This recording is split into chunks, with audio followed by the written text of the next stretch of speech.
Ladies and gentlemen, I hope you can all hear me. I'm just going to give a brief explanation of why we're here today. The we is the Parachute Regimental Association, a grouping of airborne soldiers of all generations, from World War II veterans, of whom we have a number here today, right the way through to young soldiers fresh back from Afghanistan.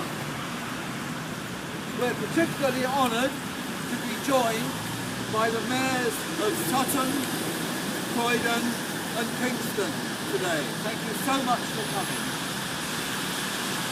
We're here to commemorate the brave men who took part and died in the Rhine crossing operation during the Second World War. It's not as well known to the public as D-Day and Arnhem, but it was a lot bigger.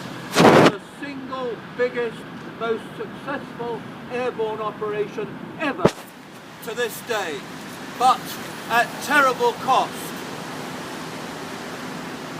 The Rhine crossing was a huge affair. Montgomery had 30 divisions. A division is about 10,000 men. So he got the best part of 1/3 to push across the Rhine. But ahead of that, he pushed 2 airborne divisions, one British, one American, to capture some high ground on the opposite side of the river. Our British airborne division was made up of 2/3 paratroopers and 1/3 glider-borne troops. And this was a truly massive armada. There were 541 aircraft full of paras, 1,050 towing aircraft, over 1,300 gliders, and you might think, well, how can there be more gliders than towing aircraft? Simple. Some of those aircraft had to tow 2 gliders. And because of that, this armada was moving very slowly. And on top of that, there are over 2,000 fighters protecting them. In total, over 5,100 aircraft. They stretched for 200 miles and they took 2.5 hours to pass any single point. This was a truly massive operation. The airborne operation before it, the year before, had gone disastrously wrong, the Battle of Arnhem, and those mistakes were going to be corrected. The reasons why Arnhem went wrong: the troops were dropped too far outside, so this time the troops were being dropped right on top of the enemy, and the enemy was 2 German para-divisions.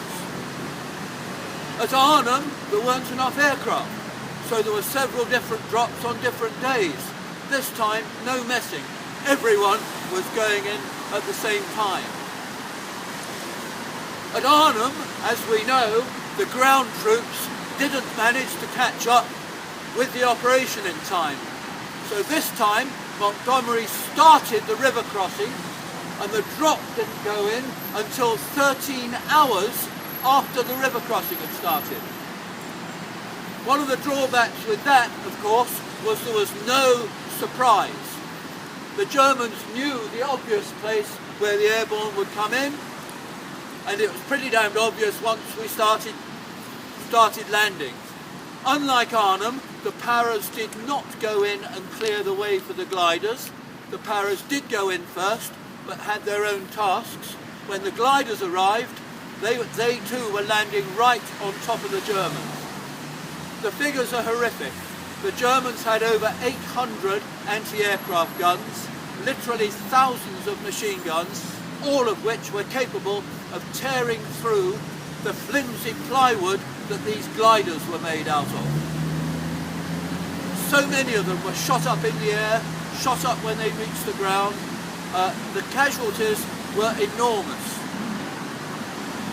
At the end of 5.5 hours, the troops had taken all their objectives, but at a cost. There were over 1,100 killed, 3 or 4 times that seriously wounded. If you went on this airborne operation, there was a 1 in 5 chance of being seriously wounded and a 1 in 12 chance of being killed. In fact, let's come down a bit closer than that. Let's look at little Johnny Johnson here. He's the reason why we parade here at Sutton. He lives in Sutton and he started to come to this memorial, and it's all grown out of his visits. But if we look at Johnny's battalion, the Ox and Bucks, they had, out of a battalion of 600 men, 105 killed and 240 wounded. They had lost over half their battalion just getting down on the ground, and yet the surviving half still did the business. In fact, let's narrow it a bit further. Johnny was in 12 platoon in Ox and Bucks, landed with them on D-Day, fought with them, was wounded. By the time he came back into service, recovering from his wound, he was transferred into brigade headquarters, and that saved his life, because every single man he trained with in 12 platoon was killed on the same glider on the Rhine crossing.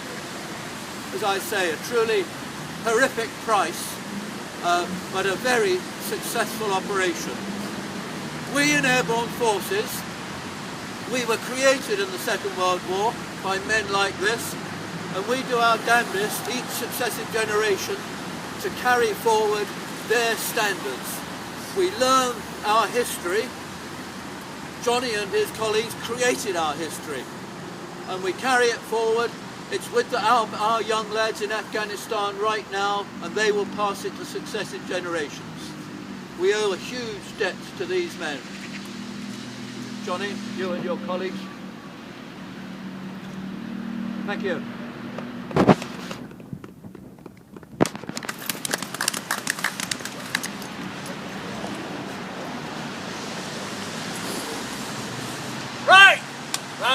Shut! They shall grow not old, as we that are left grow old. Age shall not weary them, nor the years condemn. At the going down of the sun, and in the morning, we will remember them. We will remember them.